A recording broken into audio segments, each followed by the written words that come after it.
But anyway, so it's hard for me to admit, but I might as well admit it, because I do have these kind of crazy things I do. And when I have a girlfriend, I tend not to keep her from various reasons. When I get married, I tend not to stay married very long. I've tried it twice, as Richard knows. I've been in jail like 5 different times for poor behavior. Marriage jail? What's the difference? The official diagnosis is organic personality disorder. And there's all kinds of personality disorders, like antisocial personality disorder is one well-known one, hysterical personality disorder. But in my case, there is a known disease that causes these things. So it's not like antisocial, even though antisocial is in there. Passive aggressive is in there, but anyway, I won't go into that. It's not like you asked for it. Yeah, it's not like I asked for it. Right?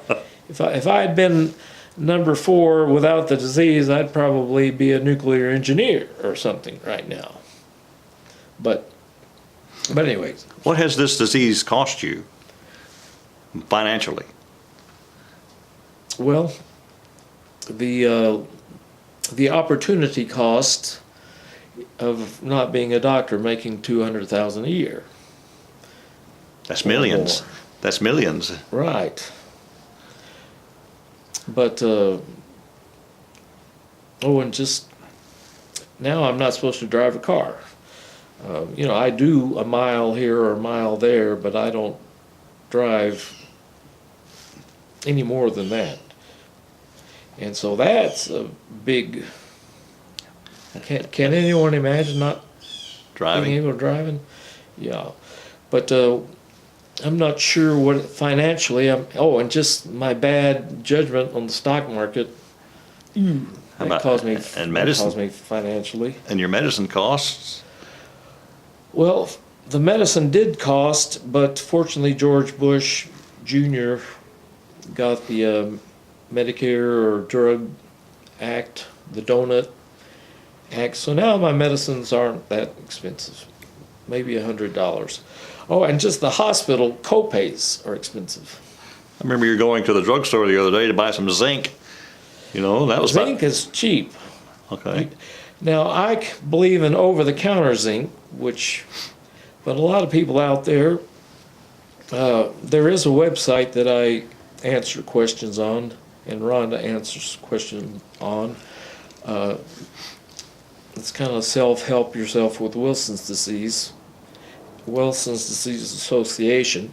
But some people out there is prescription pure zinc, and some people just think they need the pure zinc. I think over-the-counter zinc is good enough, but some people do pay big money because that pure zinc is probably $1,000 a month. Oh. And I don't know if Medicare approves that. Wow. Or not. But one of my anticonvulsants was about $300 a month. Oh. They've gone down because they've lost their copyright, so now generic companies can. Oh, and Viagra and Cialis can cost a lot. But I get mine from Mexico. You get Viagra? What for? Whenever I need it. Not very often. Maybe you should get a prescription for that. Oh boy! Okay. I know Richard's going to cut that. You still swim? Not nearly as much as I used to. Okay. I'd say a couple times a week, at most. And I had a seizure in the swimming. Have we got into the seizures? Yeah, we done. Yeah. Well, because they've gotten worse, meaning my auras are shorter, and the post-ictal, I don't just wake up like nothing happened. Now it can take 2 or 3 days, and for me to get out of my cloud, I usually was lay down, and that interferes with my sleep, because you sleep almost for 2.5 days, and then the next week you don't need sleep, and then the week after that you need sleep. That's a pain. But I have started taking my medicines like I should.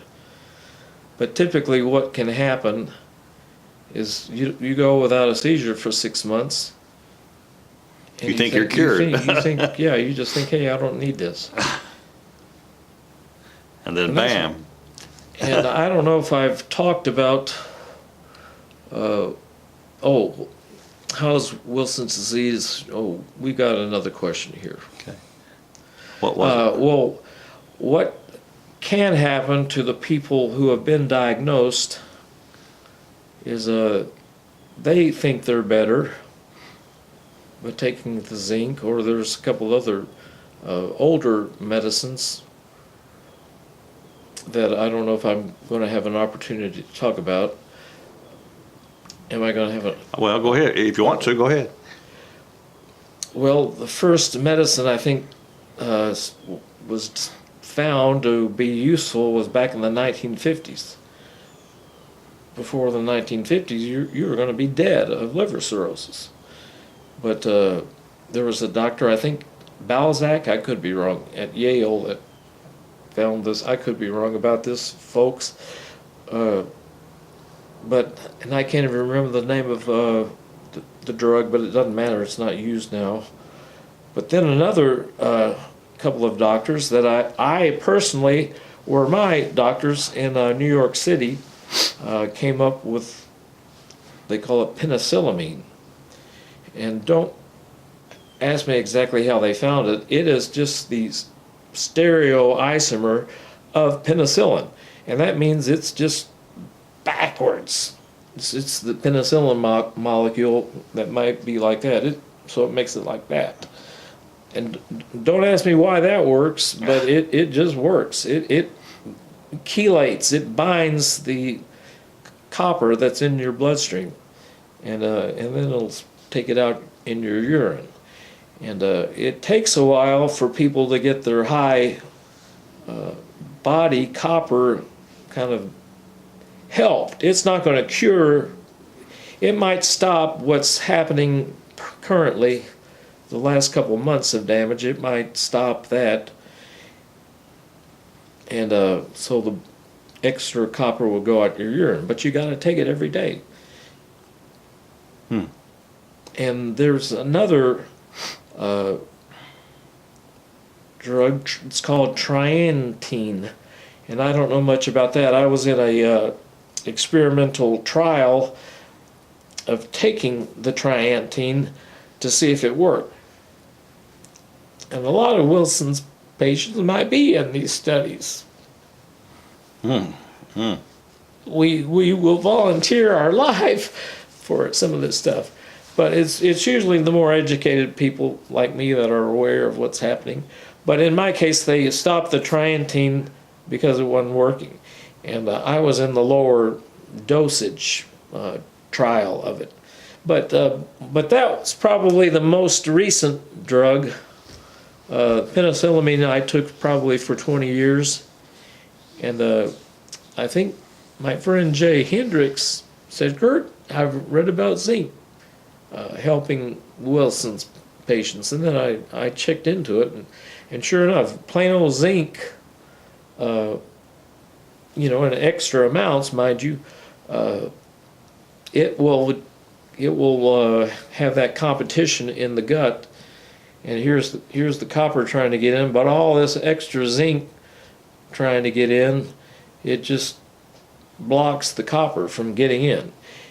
Now some people say, well, that doesn't get rid of the extra copper in your body at the time, and I guess they have a point. So most people do take one of the chelators for 6 months or a year before they start the zinc, which kind of keeps homeostasis. Okay. Okay. So I take zinc.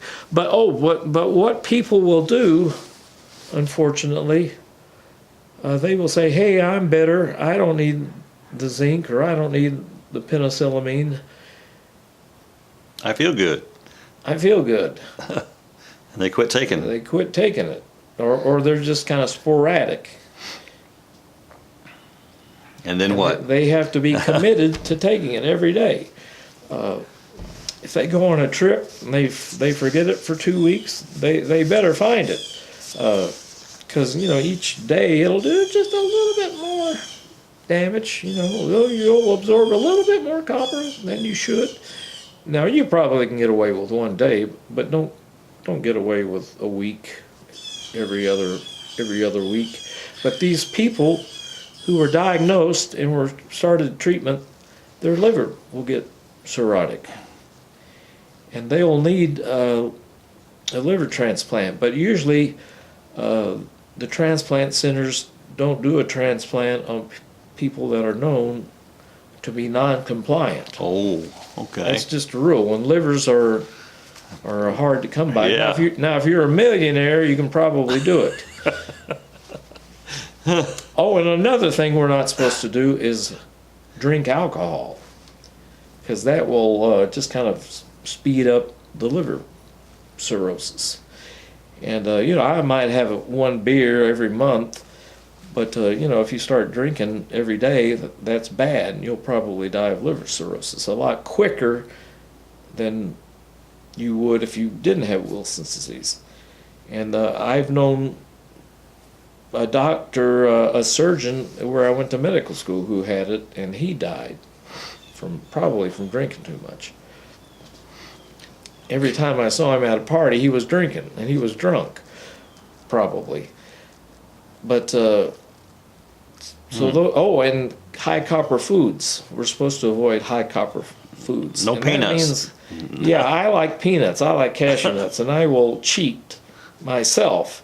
I will get, if I had just maybe 10 every other day, I could get away with it. But when I start eating them, I like them. My brain says, ooh, these are good. And so I might eat a whole pound in 1 day. I know that's no good for me. Oh. That's when I asked a woman to marry me. Oh. That forces you into a seizure.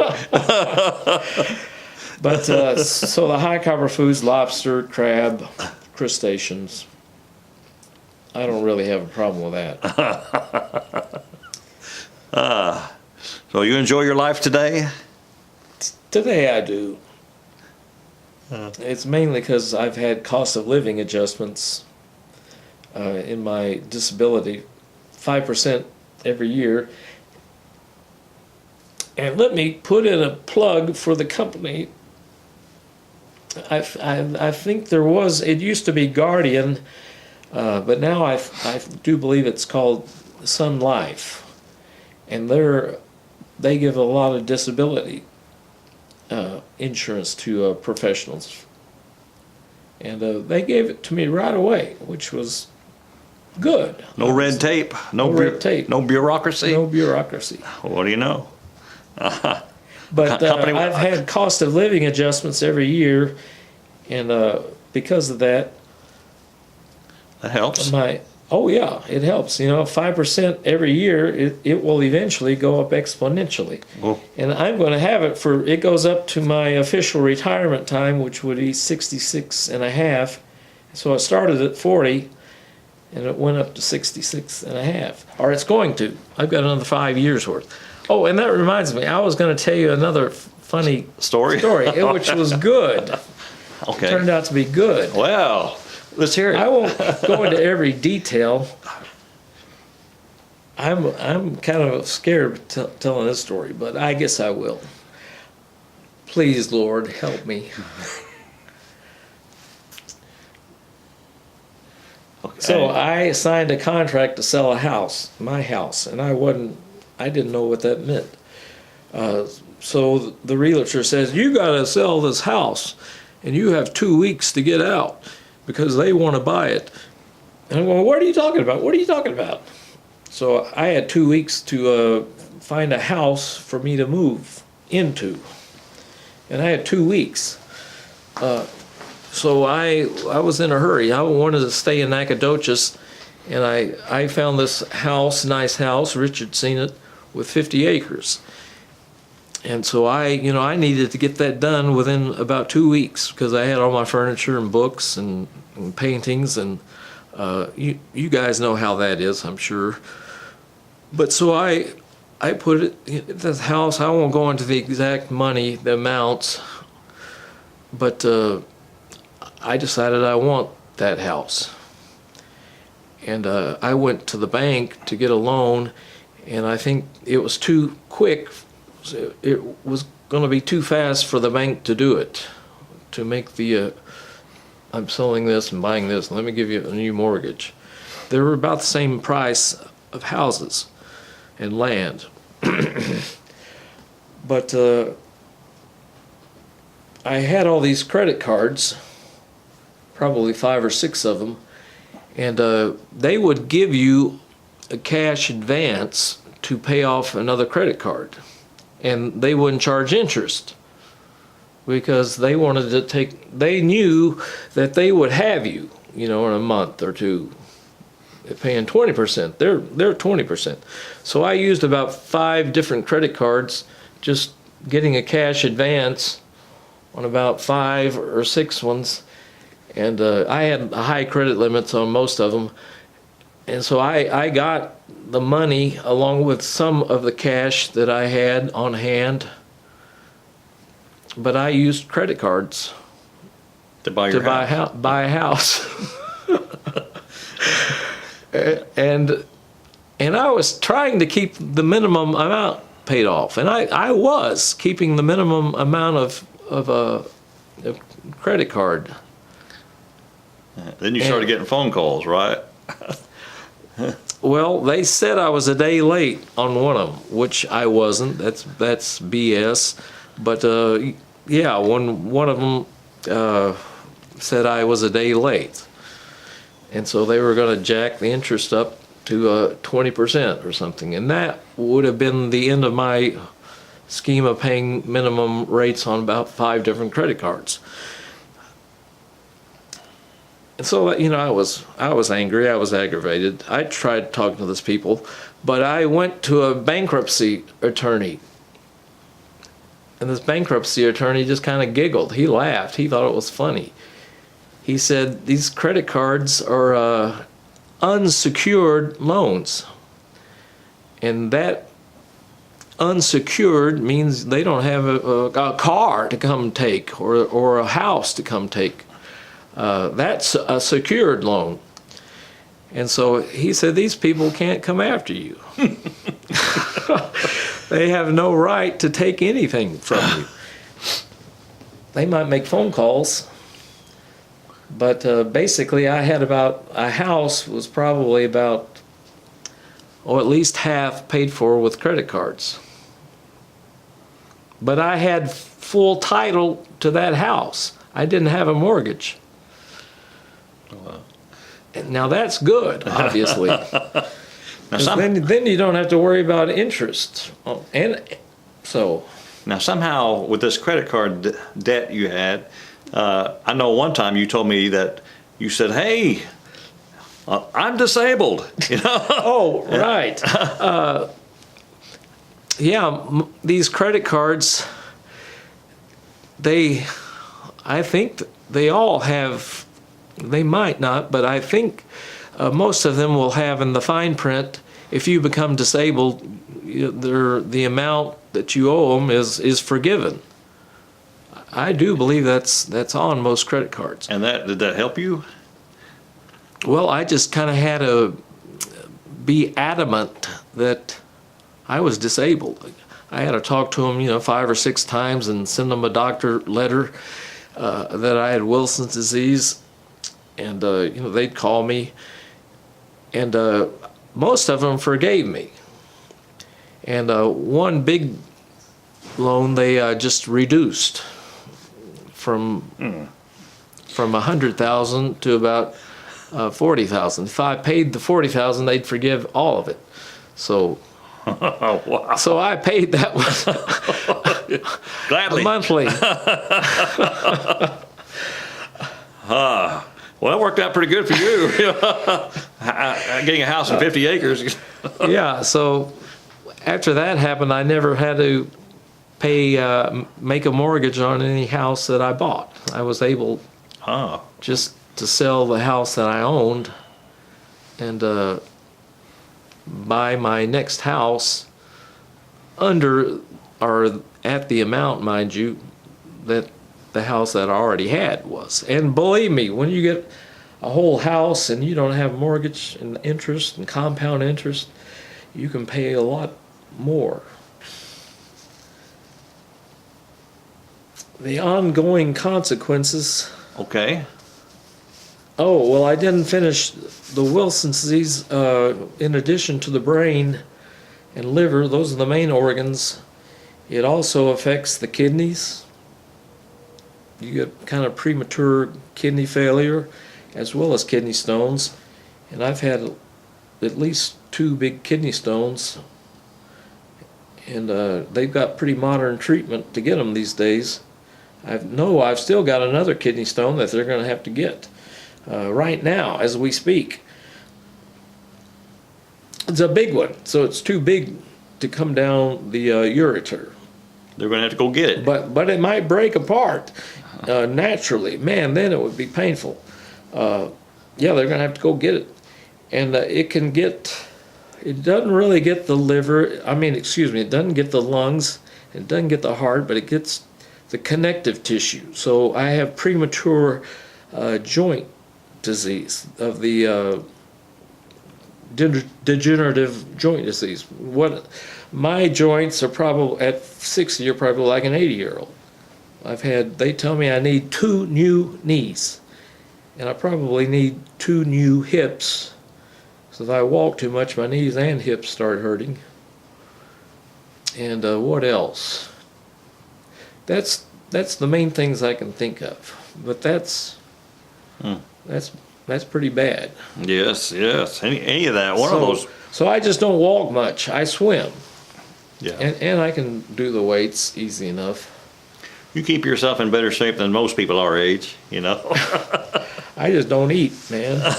That's the way to diet, just don't eat. You eat all you want to, you just don't swallow, right? So what is my life expectancy? So the ongoing consequences, the seizures are the worst thing now. But if I take my anti-seizure medicine the way I shouldn't have a seizure. But I had a seizure in the swimming pool. And now I got to be careful when I go swimming. I made a big, what's the word? A scene. A scene. Help. And they pulled you out of the pool. Right. And then the pool was closed the next day because they were worried that I might have... You're going to sue them or something, or what? That I urinated accidentally, or done number 2 accidentally. So, but I didn't. Okay. So that's good. But so I've talked about the arthritis and the kidney. Well, some people say I'll need new kidneys. I don't think there's a limit in life how long they'll give you organ transplants. But with kidneys, I could get what is it called? Where they use the Biopsy? machine. Machine. Oh, life support? No, there's another word for dialysis. Dialysis, yeah. Life support. But I don't know, man. I honestly don't know. But what is my life expectancy? I've been told that one of the specialists, the well-known specialist in University of Michigan, Ann Arbor, and that's where I've gone. Oh, I didn't tell you where I've lived now. There's one at Yale, well-known at Yale. and I wish I could remember the exact name of the doctors there, but I better not take a chance. At University of Michigan, now I'm having a hard time remembering his name. So see that's what the anti-seizure medicine can do. It interferes with your brain functioning, and that's why I don't like them. But you know where you live. You live in I know where I live. You live in the UP.